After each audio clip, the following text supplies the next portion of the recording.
Hello students, welcome to NG path. आज हम करने जा रहे हैं अपनी मशीन लर्निंग की सीरीज के नेक्स्ट एपिसोड का काम।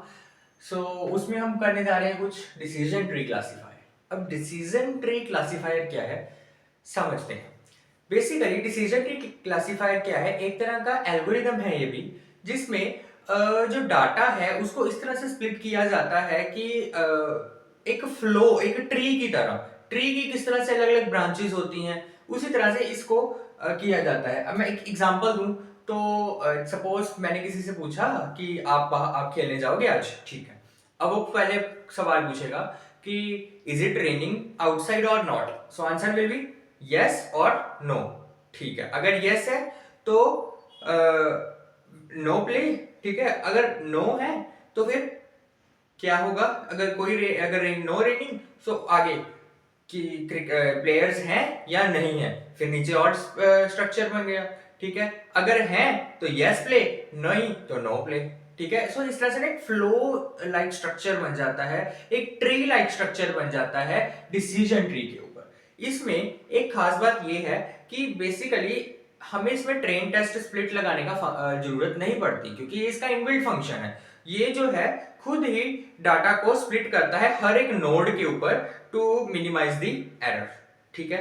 अब बेसिकली इसमें हमने हमारा मेन गोल क्या होता है, क्लासिफिकेशन या रिग्रेशन लगाकर हमने इफ एल्स को यूज करके क्या करना है, हमने एंड पॉइंट तक पहुंचना है। कंसेप्ट बड़ा इजी है। डिसीजन ट्री किस तरह से वर्क करता है, मैंने एक सिंपल सी यहां पर एक कोड दिया है, समझिए। मैंने कहा कि अगर तो सैलरी 50,000 से 50K से ज्यादा है तो फिर क्या हो कि अच्छा 50K से ज्यादा है तो क्या हो, क्या लॉजिक लगे उसके अंदर कि अगर तो क्रेडिट स्कोर भी 700 से ज्यादा है तो लोन अप्रूव हो जाए, नहीं तो रिजेक्ट हो जाए। अगर 50,000 से नीचे है सैलरी तो एल्स में रिजेक्ट हो जाए लोन। सिंपल है, ठीक है। अब इसका पाइथन कोड देखते हैं कि इसको हम मशीन लर्निंग के अंदर किस तरह से लिखेंगे। स्टार्ट करते हैं। सबसे पहले तो sklearn.tree।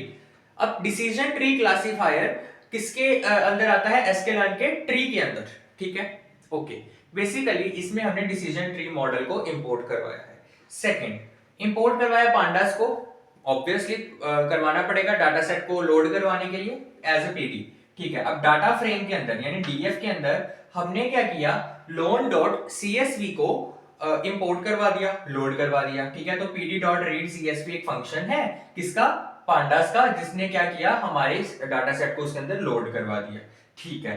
x क्या है हमारा, ऑलरेडी बता चुका हूं पिछली वीडियो में, x is our input and y is our output. So हमने कहा कि डाटा फ्रेम में से जो सैलरी है और जो क्रेडिट स्कोर है इसको तू ले ले अपना इनपुट, ठीक है। और y क्या है कि डाटा फ्रेम में से अप्रूव्ड करना है या नहीं करना, that will be your output, ठीक है। अब मॉडल ने बता दिया तो मॉडल कौन सा यूज कर, डिसीजन ट्री क्लासीफायर। अगर इसमें लीनियर या लॉजिस्टिक रिग्रेशन होता तो हमें प्रॉपर ट्रेन टेस्ट स्प्लिट का फंक्शन लगाना पड़ता, ठीक है। उसके बाद नेक्स्ट आता है हमारा नेक्स्ट लाइन में model dot fit X Y. ये क्या करेगा, बेसिकली इसमें ट्रेन जो बेसिकली हमारा जो ट्री है वो क्या लर्न करेगा, स्प्लिटिंग रूल्स को लर्न करेगा, किस तरह से मैंने उसको डाटा को स्प्लिट करना है, ठीक है। उसके बाद मैंने कहा कि प्रिंट कर, क्या प्रिंट कर कि मॉडल डॉट प्रेडिक्ट 60,000। अब इसमें 60,000 क्या है, हमारी सैलरी की। अगर हमारी 60,000 सैलरी है और 720 क्रेडिट स्कोर है तो क्या आउटपुट आएगी। इसमें ये क्या करेगा, अपना प्रेडिक्ट करेगा आउटपुट फॉर न्यू कस्टमर, ठीक है। बेसिकली आपके हिसाब से क्या आउटपुट आएगा, मैंने कहा था कि 50,000 से ऊपर होनी चाहिए सैलरी, ऊपर है, यस, पहली कंडीशन क्लियर। मतलब हम इस लॉजिक के अंदर घुस जाएं। अब इस लॉजिक के अंदर कहता है कि क्रेडिट स्कोर भी 700 से ऊपर होनी चाहिए तो लोन अप्रूव हो जाएगा, नहीं तो नहीं होगा। 700 से ऊपर है 720, ठीक है, सो लोन विल बी अप्रूव्ड। ये बेसिक सा एक डिसीजन ट्री क्लासीफायर है जो कि बहुत इंपॉर्टेंट भी है और बहुत इजी भी है। अगर आपको इसमें कोई भी प्रॉब्लम आए तो कमेंट सेक्शन में जरूर बताइए, और नेक्स्ट वीडियो में हम अपना next classifier that is our naive based classifier, बहुत इंपॉर्टेंट क्लासीफायर है, वो हम करने जा रहे हैं। इस वीडियो को आपने समझ लिया है और आपको अच्छी लगे तो लाइक शेयर सब्सक्राइब जरूर कीजिए। मिलते हैं नेक्स्ट वीडियो में। Thank you very much.